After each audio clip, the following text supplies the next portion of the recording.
Hello everyone, Nordic Beast here and welcome back to the channel.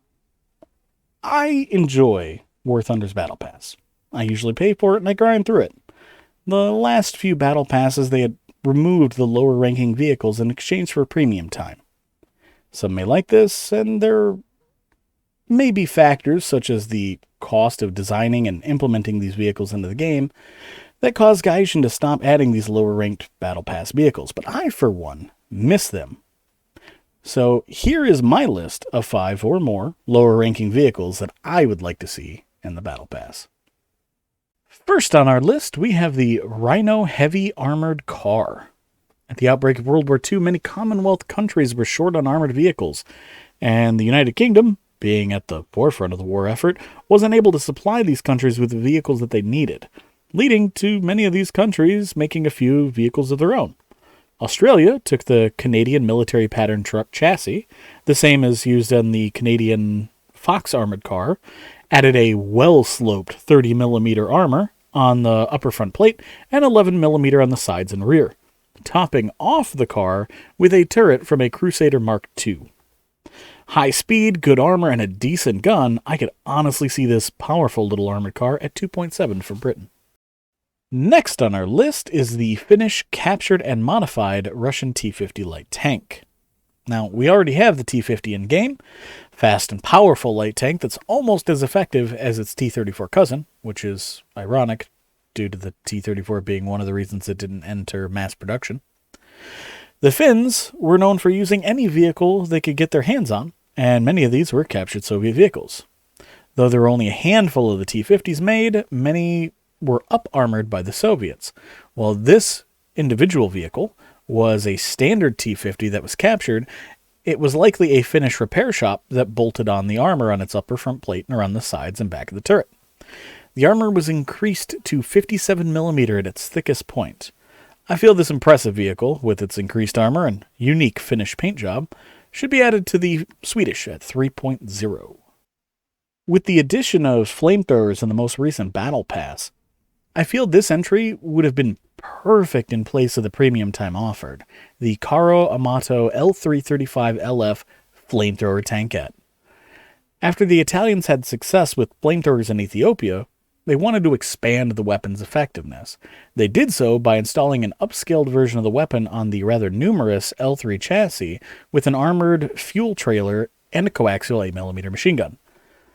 Much like in real life, this little firebug would be of limited use. However, the L3 is already in-game, making it easy to modify and add to the game, and the cool factor and the memes would make this little tank get too much for most players to resist. I think it should be added at 1.3 for the Italians. Next, we have the Martyr 1, based on the FCM36 chassis. There is a massive list of tanks the Germans captured, modified, and basically put into limited production. This is one of the more interesting ones in my personal opinion. Using the captured French FCM36 tank, commonly known as Pyramid Head in the Warthunder community, as the base of the vehicle. They removed the turret and built a basic open-top casemate superstructure of up to 40mm of armor. It was slow and underpowered, with a maximum speed of 17 miles an hour, or 27 kilometers per hour. Its weapons consisted of the impressive 7.5 centimeter Pak 40 with 50 rounds, which we have in game on the Martyr 3H already, and an MG 34 with 2,000 rounds. Only 10 of these were built and entered service in 1943. Being slow and hardly having any more armor than the Martyr 3, I feel the Martyr 1 would be at 3.3 for the Germans. I'm a fan of the Sherman. I know many aren't, and that's okay. However, the tank was an important part of American armor history. So I present to you the T6 Sherman prototype. It was similar to the production Sherman, but there are many differences with this tank. First off, we have side hatches for easy crew escape that were removed on the production model. We have 230 caliber Browning machine guns that are in the hull, which is a leftover from the M3. The tank was designed to use the M3 75mm cannon. However, they were not available for the tank when it was ready for testing. So they added the smaller and less powerful M2 cannon with a weight on the end so stabilization could still be used.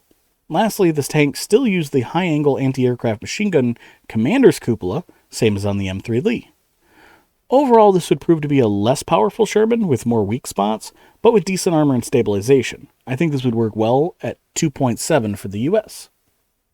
Last on our list, we have an interesting entry, a Romanian-modified French R-35, the Vanatourul Dakar R-35. Now, I don't speak French or Romanian, so I apologize if I just absolutely butchered that.